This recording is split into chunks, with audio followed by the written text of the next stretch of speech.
Hello, Tribe, and welcome to another episode of the Faye Jones Life Podcast. This is part two of identifying healthy and unhealthy relationships in our lives. We left off in the last podcast where we talked about all of the characteristics of unhealthy relationships. Well, today we are going to cover healthy relationships. And there's a lot to unpack, so I'm just going to jump right into it. And one of the characteristics healthy relationships is empathy. And, from a biblical perspective, we can see this in Romans 12, uh, verse 15, where it talks about rejoice with those who rejoice and weep with those who weep. You know, healthy relationships, we generally understand other people's feelings and they connect with the good and the bad. It doesn't mean that you become like the real powerful. I don't say you just feeling everybody's every single emotion and you have no boundaries. But it just means you're able to identify when being with somebody through the tough seasons. You know, healthy relationships also thrive in honesty. You know, and a biblical foundation for that is Ephesians 4:5.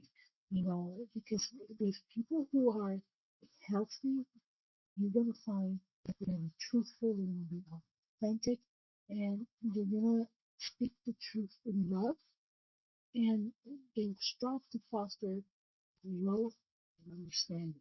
So if you have somebody who has a hard time being honest with you, it's not always that they're unhealthy people, but that means something is that that person and you are not able to connect, and that can lead to an unhealthy relationship because that means there is a breach in the relationship. Another aspect of healthy people and healthy relationships is respect. You know, First Peter 2:17 tells us, honor everyone, love thy brothers, fear God, and honor the emperor. You know,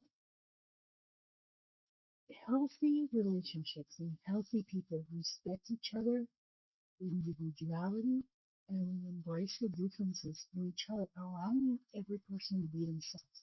If you are in a relationship where there is a person who's not allowing you to be yourself, and granted by this, we're not saying bring on to toxic, destructive behavior because sometimes if being yourself means drinking, 2 gallons of vodka, no, I'm not going to let you do that because that's going to destroy you. It's going to potentially kill you. Being yourself means self-harming yourself, cutting yourself, means like that. I'm not going to let you do that. That's not what we mean by being yourself. But being yourself means that if you're a quirky person who's funny and a little witty, you should be allowed to be that. Granted that you're being humorous and witty is not an excuse or a tactic to be offensive to other people because some people use humor and wit to be offensive. So there's a difference in that. You understand what I mean? Everybody is allowed to express their true authentic selves and to have individuality, and that is super important. It's super important. Not everybody's going to be just like us or communicate just like us. So we have to start to learn to understand each other. Another thing about healthy relationships and healthy people is they're supportive. You know, we learn to carry each other's burdens. And by this, we don't mean that all of a sudden you take on all the problems of the world and you have to solve everybody's problem or everybody just kind of sits back and plans themselves. But we need to take on somebody else's burden and we offer comfort and encouragement during difficult times. Let's say for instance, you have a friend who has a loved one that died. Taking on the burden may mean helping them with the funeral stuff, or maybe calling up and checking up, sure you're doing good. It may also mean offering to help watch their dogs while they travel in order to take care of those things. And that when you're around them, you're very much aware that they're going through a difficult situation and that they may need a little more space or understanding that they may want to talk about. their loved one that just recently passed away, and you can't, you're not going to sit there and act like, oh my gosh, she's such a Debbie Downer. That's the good person. You understand that they are grieving and they just need ear to listen. That's what carrying on somebody's burden looks like.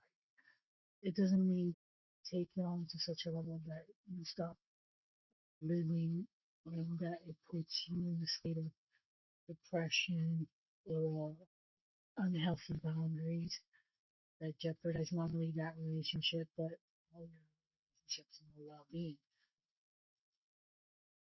In Galatians 6:2 talks to us about that. Another thing is consistency. Healthy people and healthy relationships are consistent. They are reliable in their behavior and their actions.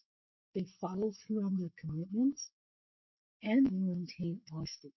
So there's that honesty coming up again.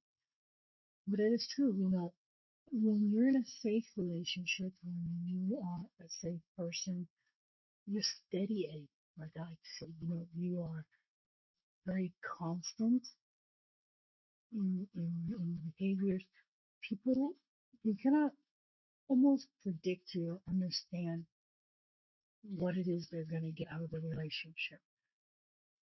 Inconsistent relationships or people who are very unhealthy, you will see that one minute they love you and the next minute they hate you. One minute they're saying you praises, the next minute they're cussing you out and blocking you. And then they send your friend request again. You ever had those kind of relationships? That's toxic.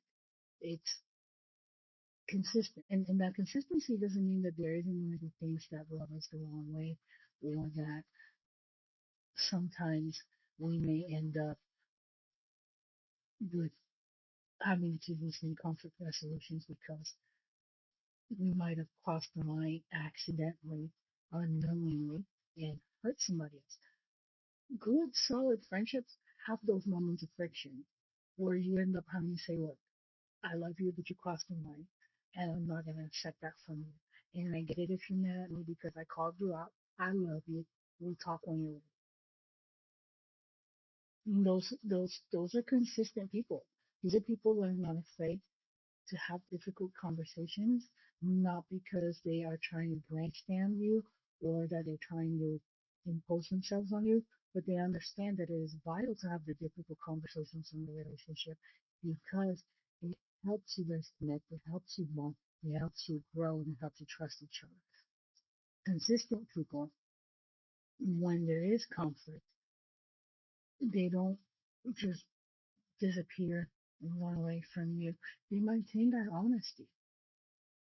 So if you have a friend who's honest enough to tell you, hey, you crossed the line, but I still love you, consider yourself blessed because this is a person who really wants to be in a relationship with you and they're willing to do the hard work that it takes to maintain that relationship.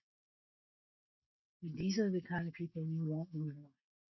The ones that even when we miss the mark, they don't run. They're consistent. They're there, and they show that with their actions and their behavior. Trustworthiness. And this is powerful. Proverbs 11:13 tells us, whoever goes about slandering their secret, but he who is trustworthy in spirit keeps all things covered. Safe people, healthy people, healthy relationships are trademarked by one thing. Well, actually many things, but this is just one of them. You can trust that that person's going to keep confidence and protect your personal information from others. If that person is what the Bible calls talkative, which is not meaning somebody who speaks a lot, but somebody that in their, because let me clarify. There's people who are super talkative in the sense that they get excited about a topic, like let's say cognitive neuroscience or cooking, and they can talk to you for hours about cooking or cognitive neuroscience. They'll give you recipes. They'll give you ideas to improve your mental health. And they can just go on and on for hours about the topic. That is not the kind of talkative people the Bible's talking about. And the Bible refers to talkative people. And to stay away from talkative people, it is talking about people who are gossipers. And the definition of gossip in the Bible, what gossip means, it means revealing somebody else's secrets and the things that were shared with you in confidence. So somebody who's going around telling other people's business when that other person did not share that information with you, nor did they give that person permission to share their business with somebody else, that's a talkative person. That is a person who betrays confidence. That is a person who slanders. That is a person that's not trustworthy. So in this case,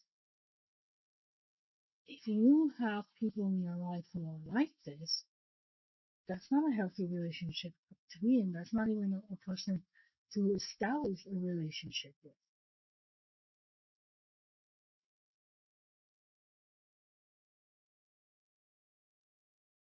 Non-judgmental.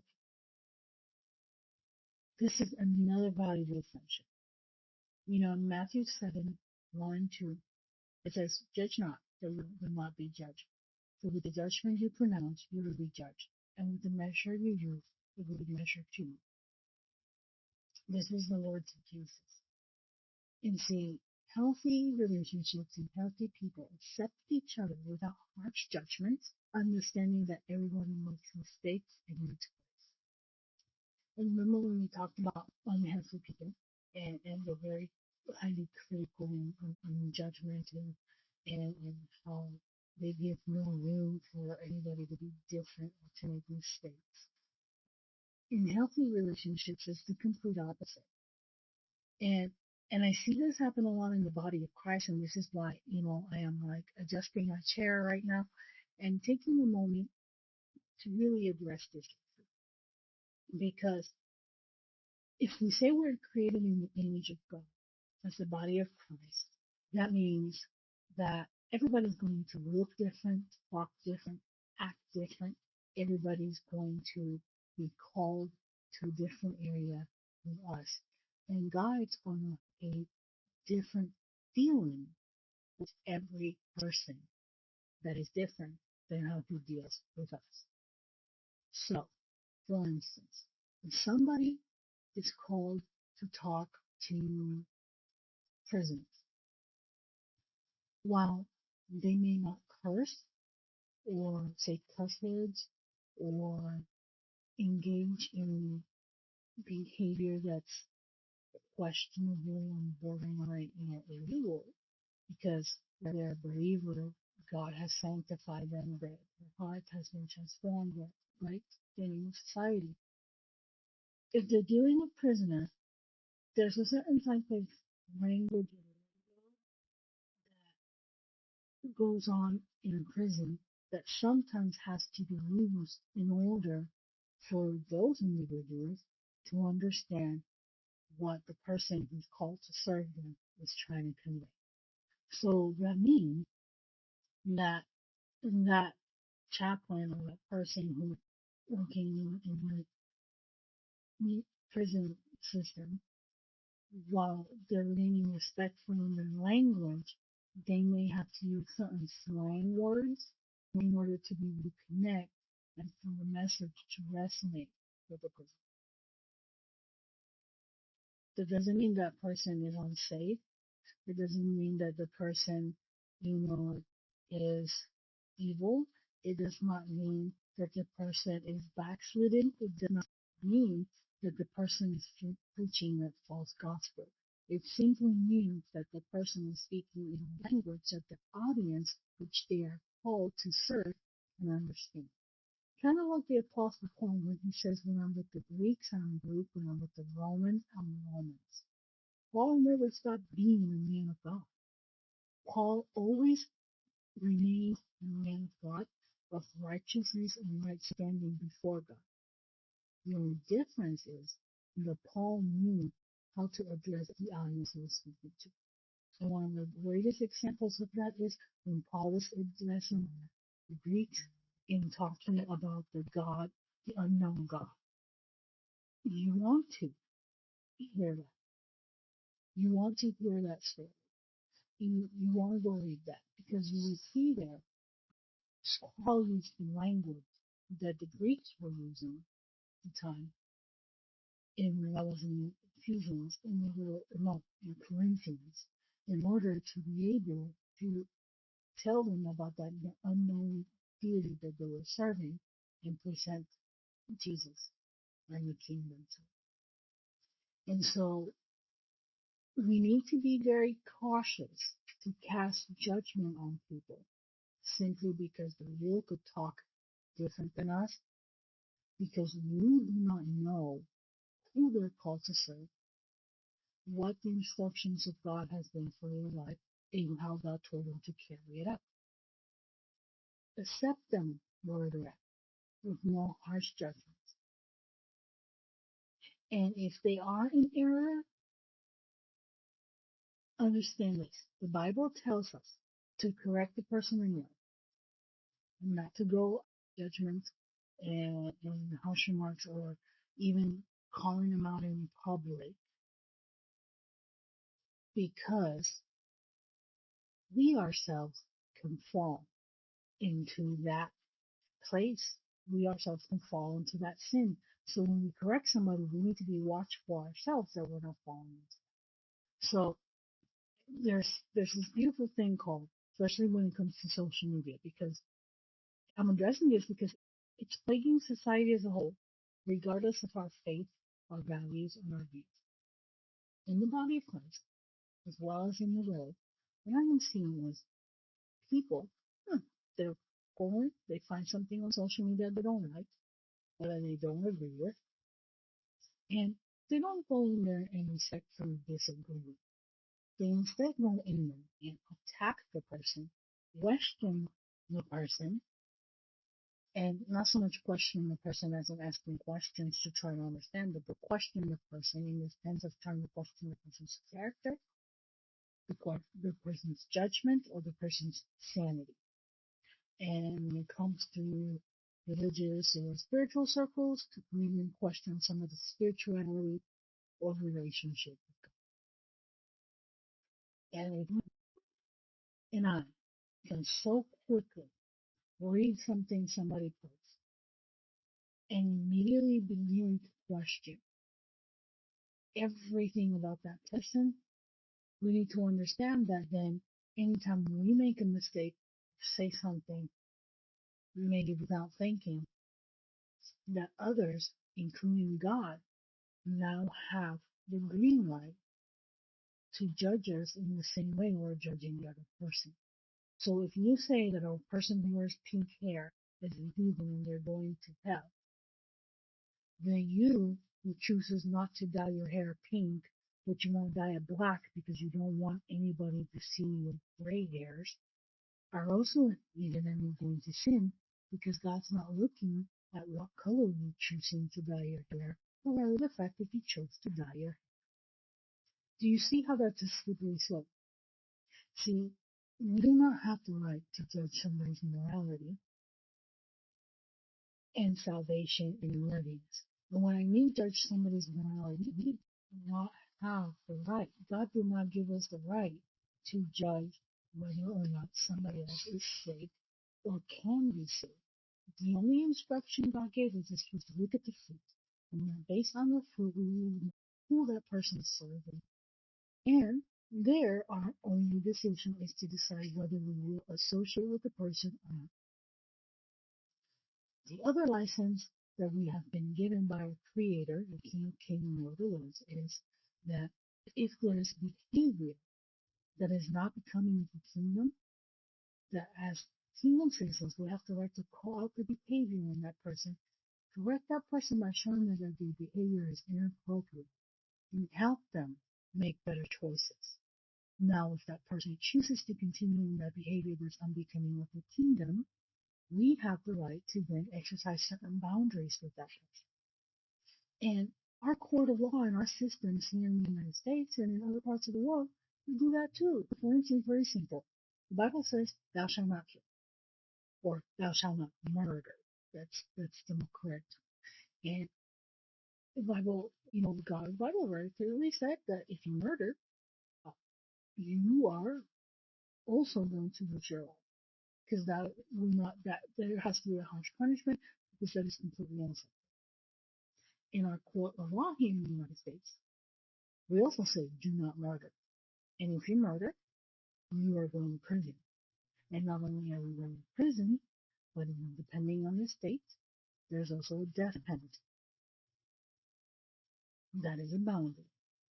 But putting somebody in prison or having them get a death penalty because they committed the act of murder does not give us the right to determine whether that person can have eternal salvation.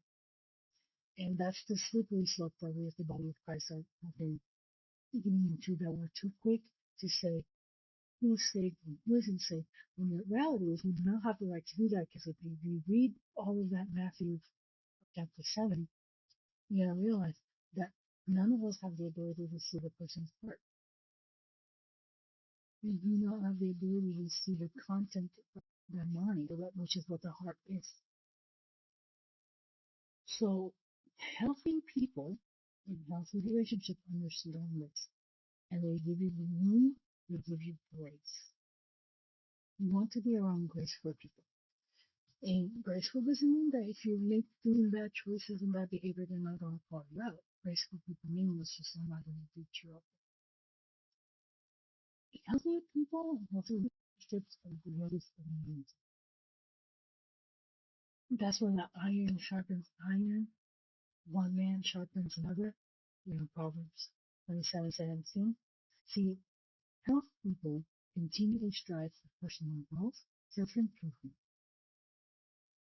If we want to be healthy for other people, as well as other people be healthy for us, then we have to understand that growing has to be a part of it.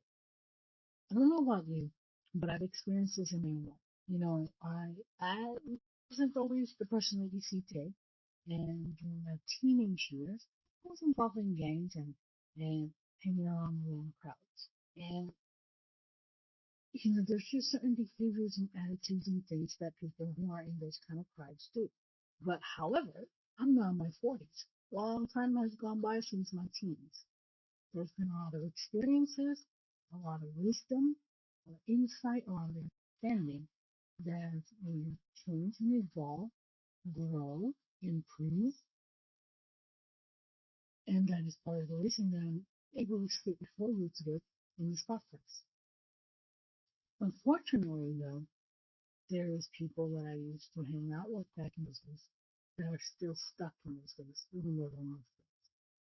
They're still wanting to hang out and do poor choices and choosing a life of violence and choosing a life that it's just stuck in the 1990s gang banging era still. To the point where they're even still wearing the same type of clothes, driving the same type of cars, and living in the same kind of neighborhoods, and doing all that stuff. We should never be the person we were last week. We shouldn't be the person we were last month. We shouldn't be the person we were last year. Every day, we should be growing and transforming. Every day, we should be becoming a new and better version of ourselves. And I say of ourselves because the toxic thing that society does now is that we measure ourselves against others. And if my journey doesn't look like so and so, then I'm not doing it. Or if my journey looks a little better than so and so, then I'm doing really good. And the reality of it is that, yeah, you could be doing better than other people, or other people could be doing better than you. But the question that God's going to ask you is, what are you doing with what I gave you? Are you improving? Are you growing? Have you matured? Have you changed to become the person that I created you to be? Or are you molding yourself around somebody who I did not call you to be? Because see, we need to become the person that God created us to be in order to fulfill the purpose that we have on this earth. And that requires growth and improvement. And if God says you need to be at point C now and you're still at point A, guess what? There is no growth, there is no improvement. you're not being the iron that sharpens the iron. And so, as you can see, this is vital. We must become growth oriented as well as help others become growth oriented. And our circle should be our inner circle. And what I mean by inner circle is the people closest to us, because we're always going to have acquaintances. We're always going to have people that we're not necessarily super close to, where we're cordial and friendly with, and occasionally from time to time we interact. But people who are that you confide in, people who you lean on, people who you spend a lot of time with, they need to be growth oriented people. And if they're not, you're in danger. And if you are around people who are growth oriented and you are not growth oriented, you're going to grow frustrated in that relationship because you're going to feel like they're leaving you behind, and you're going to want to play at their level, but you can't feel the knowledge or the understanding to work at that level. So this is why you should never be the smartest person in the room, never be the best person in the room. Never be, somewhere in the middle where you can help somebody come up, but you can also be stretched. Healthy relationships and healthy people are great listeners. James 1:19-20. Know this, my little brothers, let every person be quick to hear, slow to speak, and slow to anger. For the anger of man does not produce the righteousness. Healthy people are very quick to listen. They pay attention. They're listening to every single word we are saying. They understand that this is important because it validates another person's emotions, helping them feel heard and understood. They're not listening, waiting for their turn so they can give a response. They're listening with hearing with the intent to try to understand where that person is and where the body's moving. And here it is again, because this one ties with that honesty that we were talking about earlier. Healthy people are willing to confront. See, healthy people address conflict with respect and care, seeking resolution and reconciliation. They're not there to beat you up. They're not there to just make you feel inappropriate. They are there because they respect you, they care, and they want to solve the issue, and they want to reconcile with you. They do not want their relationship to end. They do not want the relationship to be broken. And here's a little biblical pattern, and I had talked about this in one of the previous points when we were talking about judgment and things like that. But here it is out, Matthew 18, verse 15 and 17. If your brother sins against you, to tell him his fault and to leave him alone. If he listens to you, you have gained your brother. But if he does not listen, to one or two others along with you, let every charge may be established on evidence of two or three witnesses. If he refuses to listen to them, tell it to the church. And if he refuses to listen to the church, let him be to you as a Gentile and a tax collector.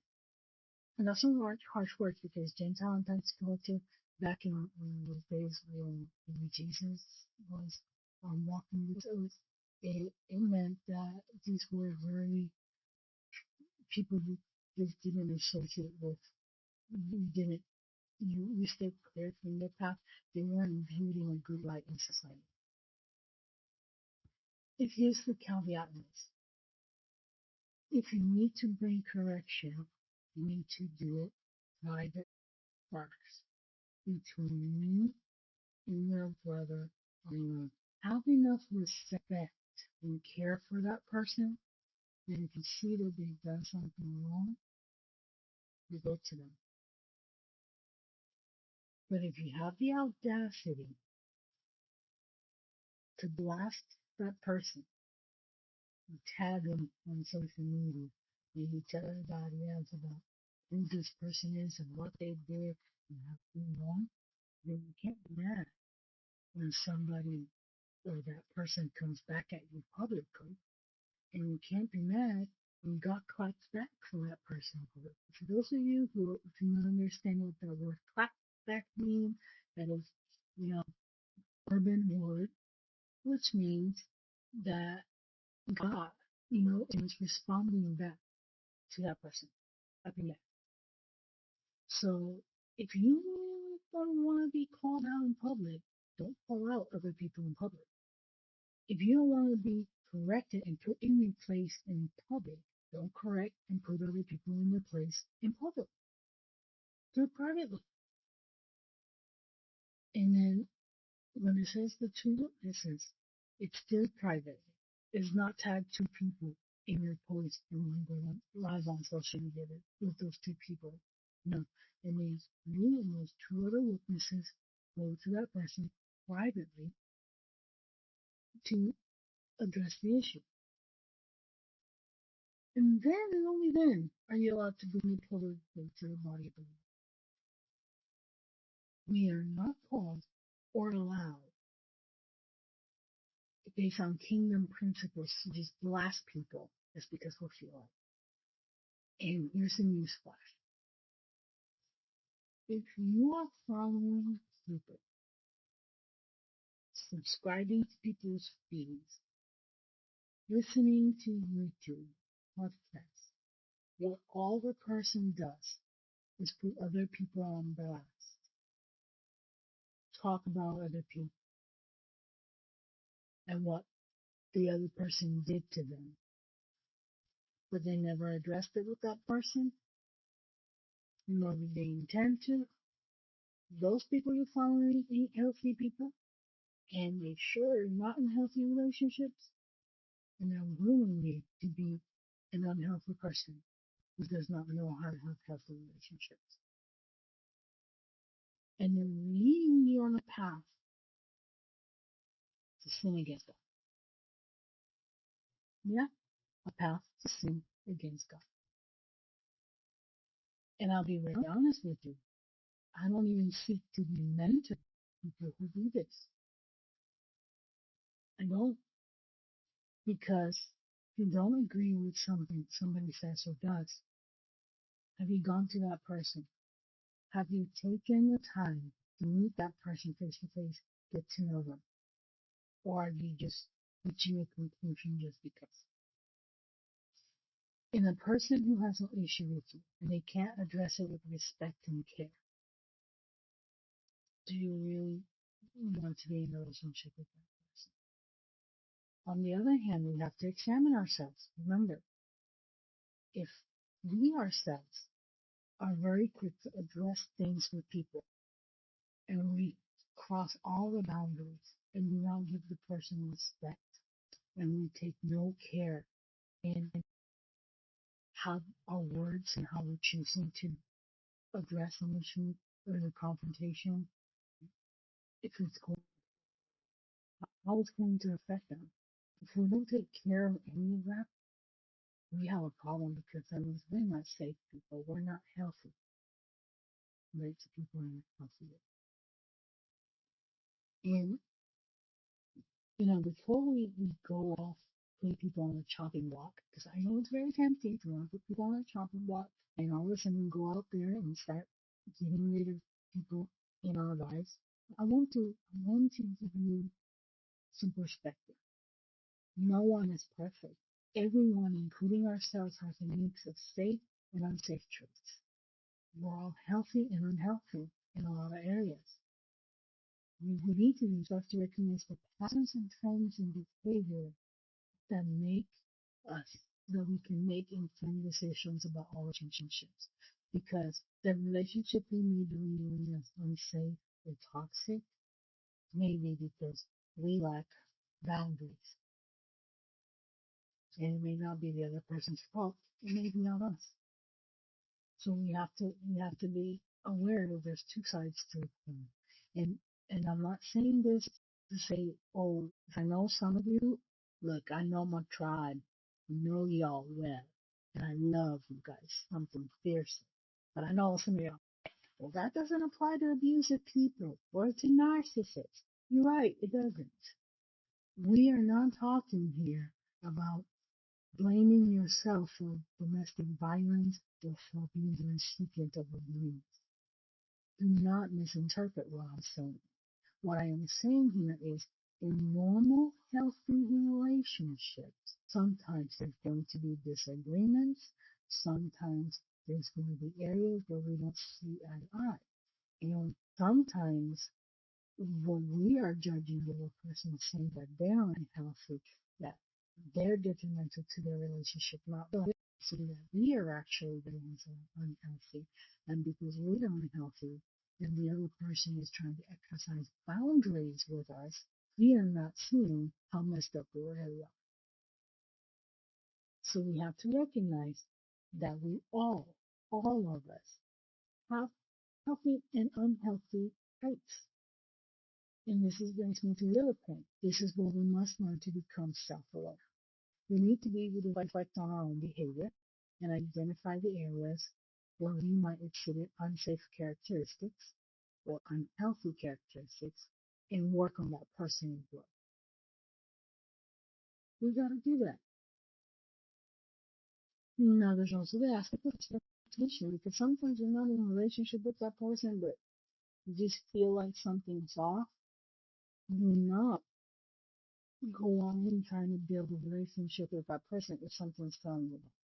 And look, I've learned that lesson, unfortunately, all too many times. There's something that I just, I had that check in my spirit. You shouldn't do business with that person. That person is, yeah, it's no good. But I was trying to give them the benefit of the doubt, and I ended up getting hurt, you know, and I learned my lesson. So when God uses our intuition to speak to us, but just the fact that that that intuition speaks and tells us, hey, don't associate with that person doesn't mean put that person on blast. It just means keep a distance. Keep going and do your job. But don't go putting that person on blast.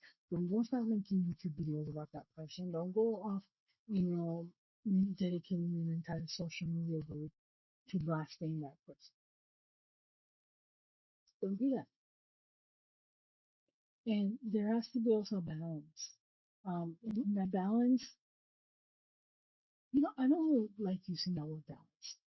I like to say rhythm because life is not perfectly balanced. There's always some areas that are going to weigh in on a different season. But I would say try to find the rhythm between protecting yourself and being open to form new connections. Because the danger when you go to extremes, and we talked about that in a previous episode, is you shut yourself off to everything. And while it's important to audit our relationships and to make sure that we're not connecting with unsafe people or unhealthy, unhealed people at a deep level, we also need to be open. We can't just shut everybody out. We're like, you're toxic, we don't talk to you, I don't talk to nobody, because all humans are toxic. Because I've seen people do that, where they shut off completely from all people because of the wounds that they experienced to enhance those people. And now what you see is that they are essentially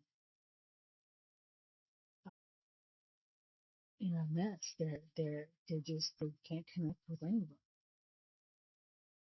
They can't connect with anyone. Have boundaries. And that's the best way to protect yourself to establish that rhythm is to have boundaries. Boundaries, healthy boundaries, that is. Help you protect yourself from unhealthy people and unhealthy relationships. And you have to recognize when somebody's crossing the line, when somebody's disrespecting your limits. But at the same time, it allows the good, healthy people in that do respect your limits. And then another thing is when you seek support, you want to bounce that off to some other people. In some cases, a friend or a family member you want to bounce the fault or an opinion off from. But in some cases, depending on the situation, you need the ears of professional, like a counselor or a therapist to kind of help you navigate what it is that you're sensing from that person to help you determine whether that person was healthy or an unhealthy relationship with other people. You know, last but not least, assess the relationships regularly to ensure that they continue to be healthy and supportive. And if they're not healthy and supportive, well, that's where that little bit of confrontation comes in with respect and care so that you bring your relationship back into alignment. And if it doesn't come into alignment after a considerable amount of time, because it takes a little bit for behaviors to change, then that's when you really consider parting ways with the person. A little chopping off people off the chopping block right off the bat. And so I hope this podcast, we've explored characteristics of healthy and unhealthy people and not how they can impact emotional well-being and even our personal growth. So I hope that by understanding these traits and incorporating some of the scriptural guidance that I've gave you today, that you're able to make better decisions about the relationships that we form as well as the relationship we maintain. And remember that identifying healthy and unhealthy people is an ongoing process. Relationships is an ongoing process. It requires self-awareness, communication, and reflection. So with that said, I want to thank you for the episode. God bless. To the next episode. Have a wonderful